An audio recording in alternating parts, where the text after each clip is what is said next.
Hello, good afternoon, and welcome to O Channel. And today we have another segment called the O Health.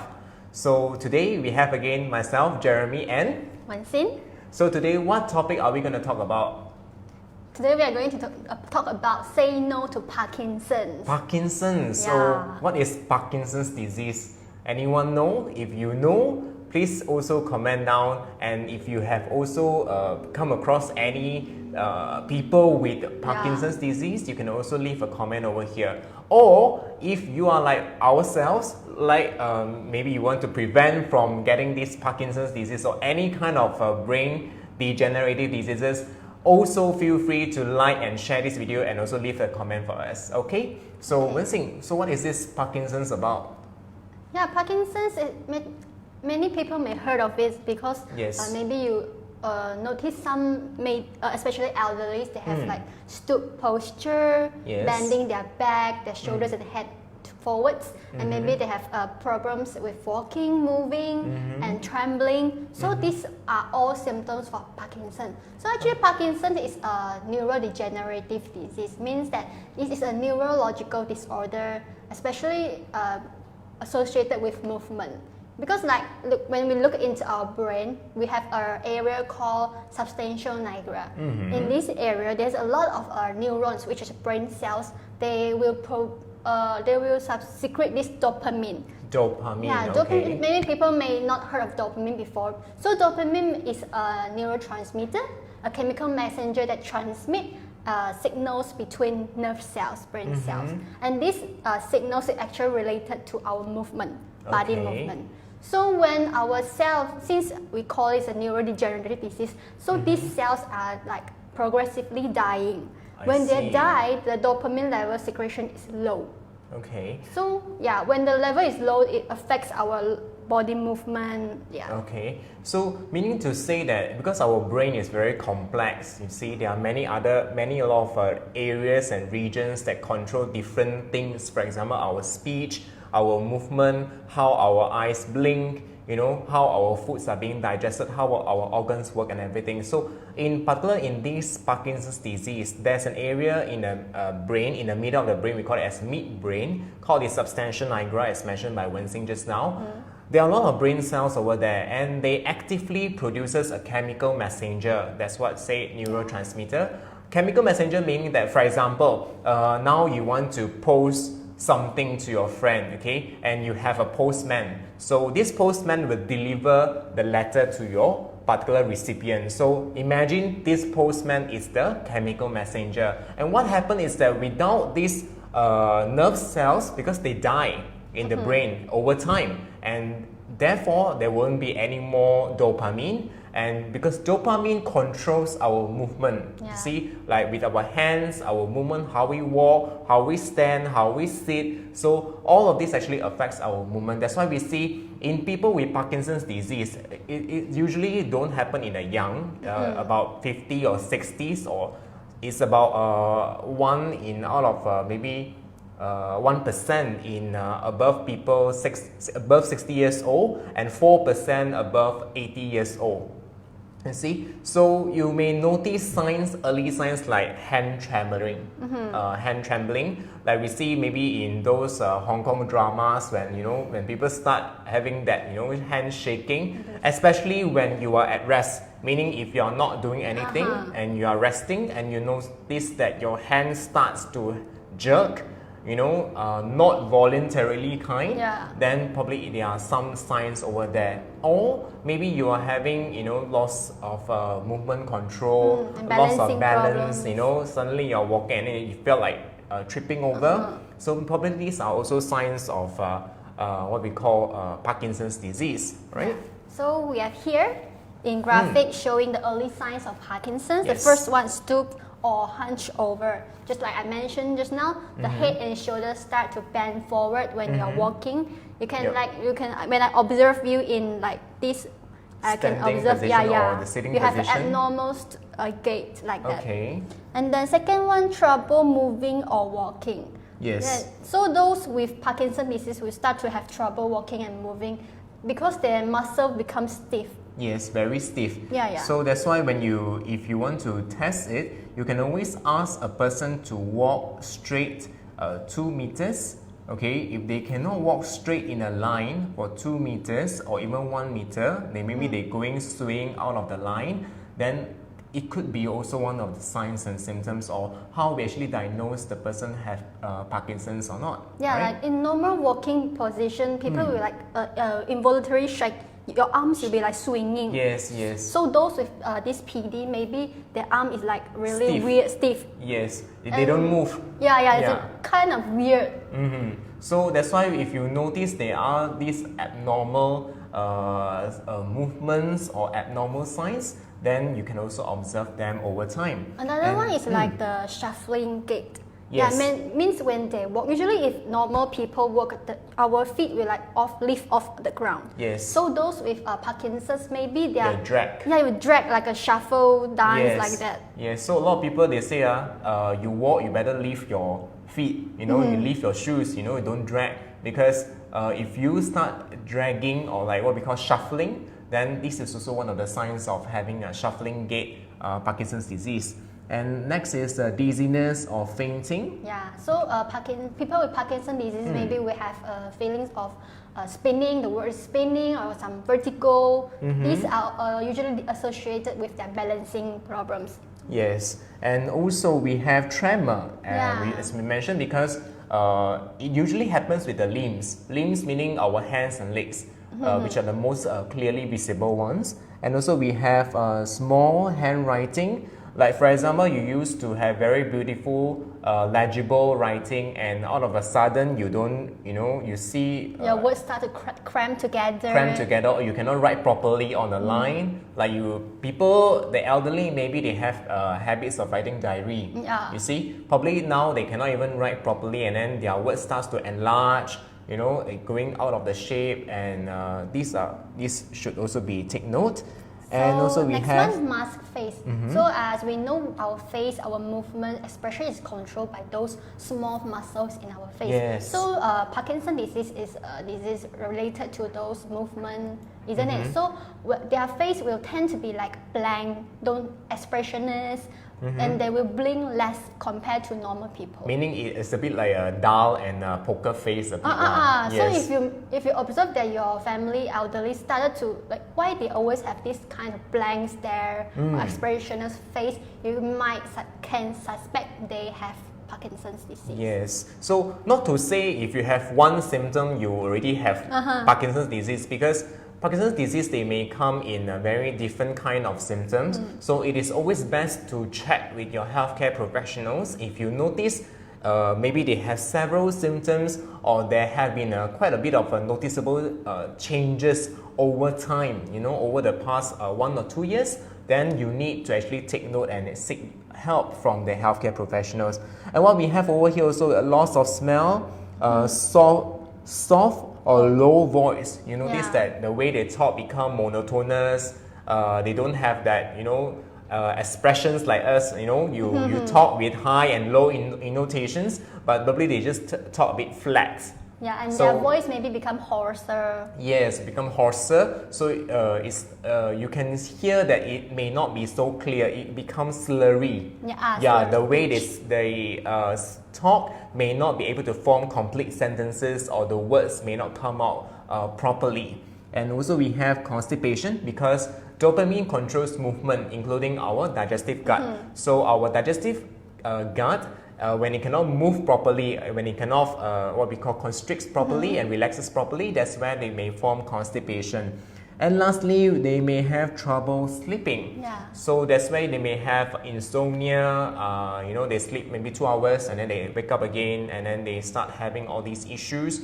And because having all these issues, it may also affect their psychological health, their what we call mental health. They don't feel comfortable. So all of this overall, it may affect a person's quality of life, well-being. So it is important to notice it early.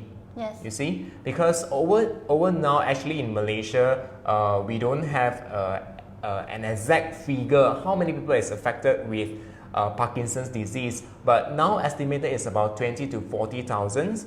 But it is estimated because by 2040, it should increase fivefold the percentage. So meaning to say, because as the healthcare is improving, so people's lifespan improve, lengthen. So that's why we may actually experience this sort of what we call old age problem even more. Okay, probably in the next 20 to 30 years. So that's why it is important to notice. Why? Because it incurs a lot of healthcare costs because to manage it, and also on the patient as well as the family.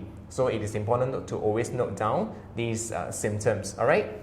So technically speaking, the cause for Parkinson's disease is not yet known, but scientists hypothesize that it may be linked to genetic, gene mutation, and also environment factors such as toxic substance from herbicides, pesticides, and heavy metals, and also carbon monoxide from those gas emissions. Yes, because that's why we always advise people to, if whenever affordable, possible, try to get products that are organic or natural, so that it doesn't contain any harmful chemicals or pesticides residue from especially vegetables, fruits, or your grains, because all of these they don't affect you maybe in 1 day, 1 week, or even 1 year. It affects you over time. You know, all of these they accumulate in our brains, they accumulate in our cells, and eventually they cause a lot of issues when a person reaches old age later. So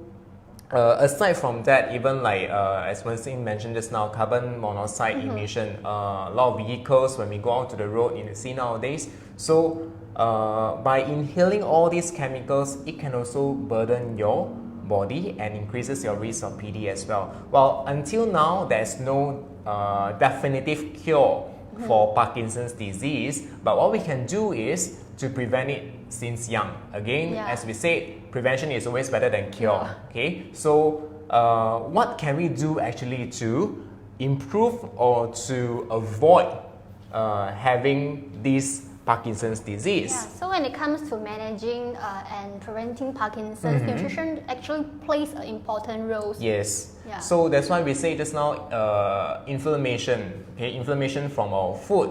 Like what we always say, please to reduce your fried food. Why? Because fried food always have a lot of omega-6 oxidized fats, so that may trigger a lot of inflammation in our body. For example, we have here saturated fat or trans fat. We have fried foods, we have processed meat. Processed meat, like for example, even those what we call barbecued meats, they may contain a lot of protein that have been modified by heat. Carcinogenic substance. Yes, correct. Cancerous materials, so they may also affect our body. And we also have processed snacks with a lot of additives. Yeah. So all of this will also cause our body to have issues as well. Yeah. So saturated fat, aside from affecting our brain's health, it also affect our blood and vascular arteries, those cardiovascular health. Yes, correct. Our blood may thicken. Our blood cells may unable to transport the oxygen efficiently. And also, it may also cause a lot of inflammation in our body. And inflammation is very bad for your cells, very bad for your brain cells as well. Yes. All right. And next one we have over here, dairy products. Dairy products. So dairy products actually, in the research, they show that dairy products, especially those low-fat or skim milk, will become one of the factors that cause Parkinson's disease. Okay. Yeah. So dairy products are like milk, cheese, yogurt. So if you can try to avoid those dairy products and replace with non-dairy products, because some people may wonder, if I skip dairy products, maybe I will lack of calcium. But actually in plant-based food, you can find a lot of calcium source. For example, like oats, soybeans, kale. Kale, green leafy nuts. vegetables. Yes, correct. Yeah. So we always advise, because animal protein itself, because they lack of the antioxidants in nature. So when it goes in the body and after digestion, and depending on what type of protein, animal protein you take, if you take those grilled barbecue type, then probably the amount of inflammatory materials that can be produced is even higher. So the damage is even bigger. So we always advise you to take what we call as the plant-based protein. So plant-based protein can come in any form, okay, even like oats, soy milk, almond, any type that you like. So what we have over here, of course, we have seen the bad foods and now we have the good foods. Now what should we eat? Yes, what can we eat and what should we eat to avoid Parkinson's? And what we have over here is antioxidant-rich foods, okay? Because inflammation meaning something that is being oxidized. So we want something that is not oxidized or try to reduce the oxidation. So we have something called the antioxidant. So antioxidant meaning it prevents aging. Yeah, they remove all those free radicals which damage our cells. Like for Parkinson's disease, the research found out that actually high oxidative stress is one of the root cause of Parkinson's disease. That's why we need to eat like those high antioxidant foods. Yes, high oxidative stress meaning, for example, like you drive on the road, okay, your tires come in contact with the road, okay, there's friction. Okay, if you drive faster, then of course the friction is greater, and then your tire will wear out soon, faster compared to if you drive at a lower speed, slower, steadier, then the tire will wear out slower because the friction is lesser. Same theory going to the brain. If you feed your brain with all of these chemicals and it starts to harm your brain cells, of course your nerve cells will die. Okay, as we mentioned just now, Parkinson's is because the nerve cells die. Alright, so what we have over here is some of the antioxidant rich food that can actually help to reduce the oxidation. One is the berries, any types of berries you like, strawberries, blueberries, raspberries, cranberries, goji berries, any type of berries that you like. And then we have tomatoes because of the lycopene. Yeah, but tomatoes always advisable because if you want to get the lycopene, the red material, always remember to lightly cook it with oil, then you can get the lycopene. And also we have oranges, we have greens, any types of green, leafy green vegetables, like kale, spinach, what else? Bok choy. Bok choy, anything as long as it's green leafy. And also we have red bell peppers, capsicums. We have a red or purple sweet potatoes. This is one of the hit things with the anthocyanin, because anthocyanin can directly go to the brain and to protect our nerve cells. So it is a very good brain food. And also we have grapes or fermented type would be the red wine. Because it contains the resveratrol, which is a powerful enzyme. Yes, it's a very powerful antioxidant. So it can actually help to preserve our youth. So that's why people say if you want to stay young, you can actually consume a little bit of alcohol. Okay, same goes to coffee because they notice that if you consume caffeine, caffeine is also a brain food. Alright, so of course we always say if you want to choose a coffee, choose a natural healthy one, not those loaded with 3-in-1 creamer, sugar. So get the very premium quality coffee, you get your very natural caffeine, and that's why it becomes a brain healthy food. And also green tea. Green tea contains a lot of polyphenols like catechins. These are also a good source of antioxidants. And when choosing green tea, remember to try to opt for those organic green tea. Organic green tea, and of course, or unsweetened green tea. Because some people, they like to get those ready packed type, but those ready packed type may be added with a lot of sugar. Or people, they always go out and drink green tea, always opt for those without sugar. Or if you like, just add a little bit of honey will do. Alright? And next we have, what is this here? Ulam ulaman. I think Malay's friends know what is ulam ulaman. So ulam ulaman actually is a traditional salad of Malay peoples. Yes, correct. Because we probably will take salad, lettuce and everything, but in Malay, or Malays like to eat them raw. We call it ulam ulaman. Ulam ulam could be raw vegetables like bende, bitter gourd, or kacang botol, the 4-angle beans. So later they eat them a bit raw, or sometimes they will just blanch it lightly, and then they will serve with sambal belacan. Of course, you can always eat it raw because raw vegetables, they notice that there was a study done in Malaysia, noticed that people who consume more ulaman, they actually have a lower risk of having mild cognitive impairment or even dementia. So it is always better to eat more greens. Alright? Okay. And next, what we have over here. Food highs in omega-3. As we know, omega-3s have a protective effect on our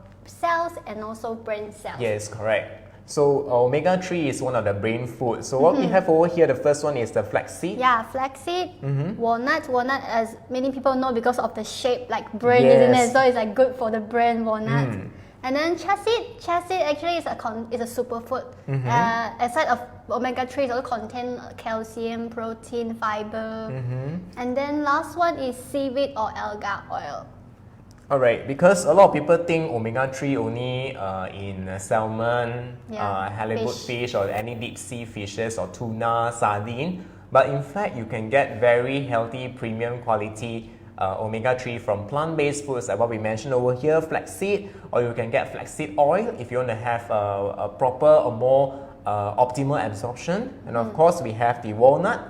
In Chinese, we call it as 以形补形. You know, they say because walnut, it has a shape of like a brain, then it also helps with the brain. Of course, in fact, having the omega-3 inside does help with the brain health. And chia seed, aside from having a good effect on the brains, it also helps with the eyes. It relieves dry eyes because of the omega-3, and it also helps to improve your digestive health as well. And lastly, seaweed. I know a lot of people, when they consume as vegetarians, you know, they are looking for omega-3 options. So they actually get seaweed, but remember not to get those overly processed or seasoned seaweed. Okay, you can always get those natural seaweed, and then you can bring back home and you just rinse it, and then you can use it to stir fry, you can make porridge. What else? Any seaweed like kelp, kombu, wakame, hijiki, make into soup, salads, is great. Yes, correct. And natural seasoning as well, right? And lastly, we have algal oil. Okay, for those who may not know, there is actually what we call a marine bacteria that can actually create, it's an algae living in the sea, and it does produces oil that is very high in omega-3. So if you happen to see in the market people who sell algal oil, it is also very good option of a plant-based omega-3. All right. So when compared to fish oil, so choosing like the plant-based source like algal oil is a better choice because it has less pollution. Yeah, correct. because like fish, we have those bioaccumulation, especially heavy metals. So choose for the less pollution one like algal oil. Yes, correct. Because in marine, we notice that the toxins actually accumulate over time as the food chain grows. We see in the food chain, we have plant. It starts, of course, it always starts with the plant or algae, and then it goes to the small fish, the medium-sized fish, and lastly, the large fish, which is probably the tuna or sardine.